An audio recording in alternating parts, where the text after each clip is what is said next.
Assalamualaikum warahmatullahi wabarakatuh. Tabi pun izin memperkenalkan diri, nama saya Muhammad Dani Agustian, NPM 64. Di sini saya akan memenuhi tugas mata kuliah psikolinguistik dan saya ucapkan terima kasih kepada Ibu Siska Merita, SPD MPD. Di sini saya akan membahas salah satu tokoh psikolinguistik yaitu Ferdinand de Saussure. Apa teori Ferdinand de Saussure? Saussure mendekati teori bahasa dari dua perspektif berbeda. Di satu sisi, bahasa adalah sistem tanda, artinya sistem semiotika atau sistem semiologis. Begitu dia menyebutnya. Di sisi lain, bahasa juga merupakan fenomena sosial, produk komunitas bahasa. Apa karya pertama dari Ferdinand de Saussure? Teori linguistik dan karya Ferdinand de Saussure. Karyanya yang pertama adalah sebuah buku yang berjudul Mémoires sur le système primitif des peuples dans les langues indo-européennes tahun 1878. Siapa itu Ferdinand de Saussure? Ferdinand de Saussure adalah seorang ahli bahasa berkebangsaan Swiss yang merupakan pelopor kajian linguistik modern. Lahir pada tanggal 26 November 1857 di Jenewa, Switzerland. Ia meninggal pada 22 Februari 1913 di Foufflens, di Château Canton, Vaud, Switzerland. Saussure merupakan salah satu tokoh paling berpengaruh dalam sejarah linguistik, disebut sebagai Bapak Linguistik Modern. Dia merupakan anak pertama dari 9 bersaudara dengan ayah Henry Louis Frédéric de Saussure yang seorang ahli mineral, taksonomi, dan etimologi, serta ibu Albertine de Saussure yang dari keluarga cerdas dan berpendidikan tinggi.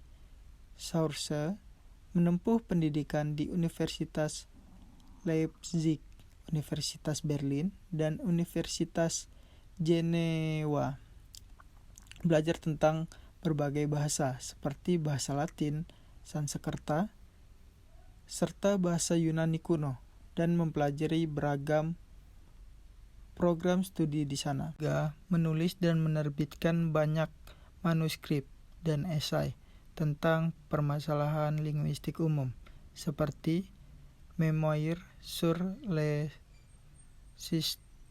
système primitif des peuples dan les langues indo-européennes yang terbit pada tahun 1878. Saussure dikenal sebagai pelopor linguistik modern dan memiliki gagasan tentang struktur dalam bahasa yang menjadi dasar bagi banyak pendekatan dan kemajuan ilmu linguistik pada abad ke-20. Pemikirannya mengenai linguistik disampaikannya dalam buku yang berjudul Cours de Langue Generelle yang diterbitkan pada tahun 1916. Pemikiran Saussure dipengaruhi oleh paham strukturalisme dan modernisme. Saussure juga merupakan salah satu tokoh pemikir tentang semiotika sebagai teori sastra yang memperkenalkan semiologi yang mengkaji makna dari suatu tanda sebagian dari sistem bahasa. Dalam pandangan Saussure, bahasa merupakan objek linguistik dan ia mensyaratkan adanya 3 terminologi yang membuat bahasa dapat dipandang sebagai objek linguistik, yaitu language, langue, dan parole. Saussure membedakan antara langue dan parole khususnya pada kajian sosiolinguistik. Bagi Saussure, langue lebih penting dibandingkan parole. Pemikiran semiotika yang dikemukakan oleh Saussure disebut semiotika struktural, yang menjadikan linguistik umum sebagai disiplin ilmiah baru. Semiotika struktural menjadikan linguistik umum sebagai disiplin ilmiah baru. Saussure juga membahas tentang parole, ucapan orang ke orang, dan language, sistem yang mendasari aktivitas bicara. De Saussure masuk aliran psikolinguistik sebagai pendahuluan dan pengarang dari Cours de Linguistique General, Cours in General Linguistique, yang menjadi salah satu buku yang paling berpengaruh dalam ilmu linguistik dan psikolinguistik. Saussure dianggap sebagai pendiri modern linguistik dan semiologi, dan telah memperancang struktur dan konsep yang digunakan dalam psikolinguistik. Dalam Cours de Linguistique General, Saussure menganggap bahasa sebagai sistem signifikan, di mana arti dari suatu kata atau frasa berasal dari relasi antara suatu kata atau frasa dengan lain-lain, merupakan konsep yang penting. Psikolinguistik yang menganggap bahasa sebagai sistem komunikasi yang berpengaruh pada pemahaman, pengenaan, dan pengembangan kemampuan komunikasi. Sebagai pendahuluan, Saussure telah memperancang konsep-konsep mendasar dalam psikolinguistik, termasuk konsep mengenai proses berbahasa pada manusia, pemerolehan bahasa, teori kemampuan bahasa kedua, strategi kemampuan bahasa kedua, dan komponen pembelajaran bahasa. Dengan ini, ia memperoleh status sebagai pionir dalam psikolinguistik. Konsep-konsep yang diperancang oleh Saussure telah mempengaruhi pendidikan, pengembangan kemampuan komunikasi, dan pemahaman mengenai bahasa sebagai sistem komunikasi. Selain itu, ia juga memperancang konsep semiolo yang menjadi dasar bagi studi mengenai signifikasi dan perila. Dalam psikolinguistik, Saussure memiliki peranan penting sebagai pendahuluan dan pengarang yang memperancang konsep dan teori yang digunakan dalam studi mengenai bahasa dan teori Ferdinand de Saussure dalam mengkaji ilmu psikolinguistik dapat diterapkan melalui beberapa aspek. Saussure sebagai lingkungan teoritik awal telah mempengaruhi ilmu psikolinguistik secara signifikan. Berikut adalah beberapa aspek yang terkait dengan teori Saussure dalam mengkaji ilmu psikolinguistik. 1. Linguistik struktural.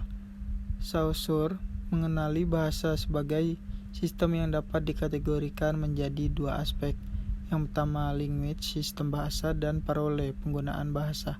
Saussure menganggap langue sebagai sistem yang lebih penting yang mempengaruhi parole. Ini menjadi dasar bagi teori psikolinguistik yang mengenali bahasa, mengendalikan bahasa yang dikontrol oleh struktur dan ketentuan sistem. Yang kedua, semiotik. Saussure menggunakan simbol dan kode yang digunakan dasar bagi teori psikolinguistik. Mengendalikan bahasa sebagai sistem semiotik yang berisikan untuk mengomunikasikan maksud. Ini menjadi stick yang mengendalikan bahasa sebagai sistem yang dapat dikontrol oleh perilaku dan pemahaman individu. Yang ketiga, sistem dan proses komunikasi. Saussure menganggap bahasa sebagai sistem yang dapat dikontrol oleh proses komunikasi. Ini menjadi dasar bagi teori psikolinguistik yang mengendalikan bahasa sebagai sistem yang dapat dikontrol oleh proses, perilaku, dan pemahaman individu. Yang keempat, ada fungsi dan struktur bahasa. Saussure mengenalikan bahasa sebagai sistem yang mempunyai fungsi dan struktur yang berbeda. Ini menjadi dasar bagi teori psikolinguistik yang mengendalikan bahasa sebagai sistem yang dapat dikontrol oleh proses perilaku dan pemahaman individu. Yang terakhir, sosial dan kognitif. Saussure mengendalikan bahasa sebagai sistem yang dapat dikontrol oleh proses sosial dan kognitif. Ini menjadi dasar bagi teori psikolinguistik yang mengenalikan bahasa sebagai sistem yang dapat dikontrol oleh proses perilaku, pemahaman, adab, perilaku, dan perilaku individu. Dalam mengkaji ilmu psikolinguistik, teori Saussure mempengaruhi bagian penting dari teori psikolinguistik seperti teori komunikasi, teori semiotik, dan teori struktur bahasa, dan teori perilaku bahasa. Saussure menjadi dasar bagi teori psikolinguistik yang mengendalikan bahasa sebagai sistem yang dapat dikontrol oleh proses perilaku, pemahaman, dan perilaku individu. Jadi itulah yang dapat saya paparkan. Jika saya ada salah kata, saya ucapkan maaf yang sebesar-besarnya. Saya akhiri. Wassalamualaikum warahmatullahi wabarakatuh. Nerima nihan.